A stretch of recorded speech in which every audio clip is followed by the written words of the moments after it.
You know what I hear all the time? Moving forward with the Decker team.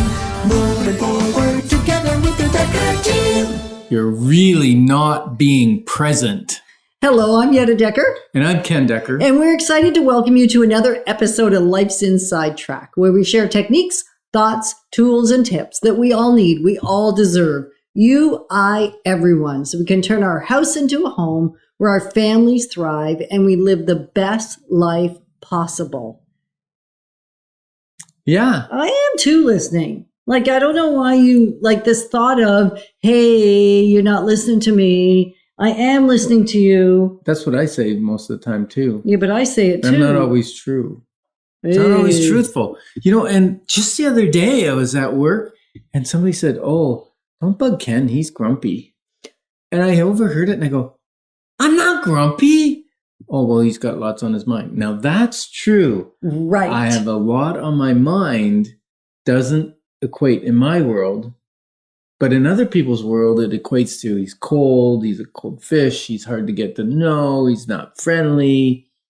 He's grumpy. So what we're going to learn in this episode isn't that Ken's grumpy and cold and not nice and unpleasant. What we're actually going to learn is when we are busy in our mind, it's really hard to listen. And what can we do about it? That's what we're going to chat about. And listening's kind of like being present. Yeah, it is. They go hand in glove, like fit together. Like really well. Listening. Yeah. Like it's not just about hearing the three last words that I say when we're having a conversation. Sometimes I'm very good at that. Even if I'm like dozing off and you go, Ken, are you sleeping? No, I heard what you said. You said XYZ would be the last 3 or 4 words that you said. But the rest of it's a blur. It's gone. Right. And so what is it that gets in our way? And maybe it gets in your way too. Like I think a lot of these commonalities that we're willing to expose to you are, yes, they're very true for us, and they tend to be true for many, many people. So we're not alone in this. And so what can we do about it? What can you do about it? What can we collectively, I'm going to say fess up to, like come clean with? Yeah. Well, look, like being present. I love Brene Brown, and I was about to call her my friend because I've listened to so much and read so much of her stuff that she feels like a friend, but I've never actually met her or spoken to her or anything. But my friend Brene Brown, I'll stick with that. In the last book, Atlas of the Heart. Yes. And it's not for the faint of heart. If you buy that book, it's an education. Yeah. Well, and it's, she's written, I think, 8 books now. And that is, I would say, her best book. And I don't say that because it's her last book, but probably because it's the one I needed to hear the most. It was the one where there was the greatest amount of learning. And it's a research-based book. So although it's like, on emotions. Atlas of the Heart. Scary thing to go to. Well, no. It is for me. Right. And so in that book, what did you learn that has been really, really pivotal? Well, we're always present. We may not be present to what's happening at the moment. Like, when the teacher says to the little kid, hey, you're focused, you're not paying attention. Well, they are present, but they're present to maybe their dream about Lego, or they're imagining the Martian coming down. Or the drawing that they're doing at their desk.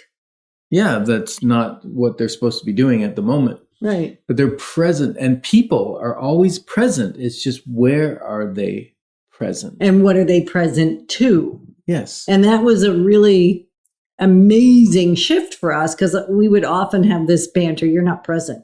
And it's like, yes, I am. So first we move into defense. And when we move into defense, well, then all goodness disappears. And then the second piece is, yeah, I'm present. I'm just not present here. And then sometimes I would, I'll just say, guilty as charged, Your Honor. Many times I'm not present with you. I'm present to something else.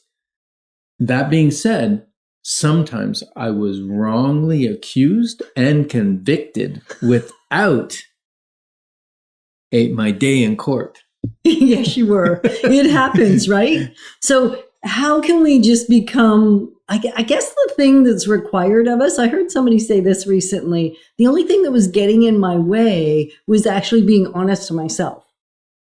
It was just me telling myself the truth about where I really was. And in her case, she was talking about the food that she ate. I know what to eat. I'm eating good food. But really what she was saying was I wasn't being honest with myself. I was deluding myself. And so we can do the same thing with presence. You're convinced, and I'm convinced when I'm not present that I'm still present and I'm busy trying to make it right. I'm busy trying to be right, not do right. Be right. Yeah. Be right as far as I'm concerned. In being right than what is right. Yeah. And what sometimes. Right. And so then I become defensive and whatever. But the point is, this is where I want to get the distinction. It's a very nice nuance. And that is, many times I would listen to you, and then I was listening to you so intently that I got excited, and then I would add content to your content. Like it might be when we're developing a show or a thought, we're processing, we're thinking, right? And I would say, I think blah, blah, blah, blah, blah. And you would go, you're not listening. And I go, yes, I was. I listened and I added. Like, how could I add on to the conversation if I wasn't listening, right? But what you meant was, what did you mean? You're not relating. I'm not relating to you. You're not letting me know that you actually see any value or heard what I really said. So not even relating to the content. Relating you want me to relate to you, and you want me to me. acknowledge you and say, hey, that's good thinking, yet I love the way you said this and that, and wow, where'd that come from, and blah, blah, blah. And then suddenly, then I can add my thinking onto yours, right, because you will feel heard. Right. Because I related to you as the person and then related to the thing. Absolutely. Right? That's a great nuance. It is a great nuance. So maybe say it a second time, because it's an easy one to lose. Yeah, and especially if you're maybe disagreeing with somebody's opinion or thought on something, when you can relate to them as a person first, then relate to what they said, and then give your opinion after, your opinion will be heard because they will feel listened to and related to. Right. And one of the things which is amazing, like that has shifted a lot for us, even though that's only the last couple of months. And what we're discovering is that it's always a journey. Like you never arrive. We've been doing really well at this communicating thing for a couple of decades, and yet there's always more. So one of the nuances or skills, I guess, that we learned quite a few years ago was to look in your left eye to left eye. Right. And that way you don't freak the person out because you're staring at them. That's really awful feeling. But you're when making somebody that connection. Right, so you lock your left eye with their left eye, and that will help you create that sense of connection. And also it helps me to stay present so my mind doesn't wander, because I'm connected to you by sight, because I'm very visual. And maybe you, like me, goes, which one's the left eye? Like I got to do the writing exercise to go, which one's my right, which one's my left? I don't intuitively know, even at this stage in my life. So it's true. Should I put an L and an R on your shoes? No, I can figure it out, but I actually have to do a little physical mental exercise. So we all have to get there differently. So maybe that's not the way for you to do it.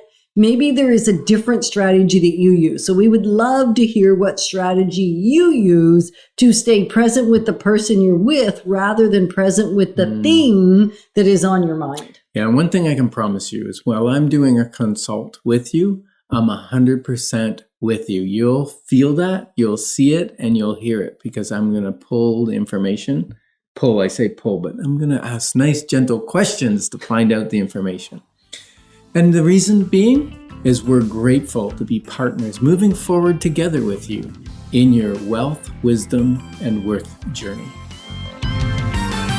Moving forward with the Decker team. Moving forward together with the Decker team.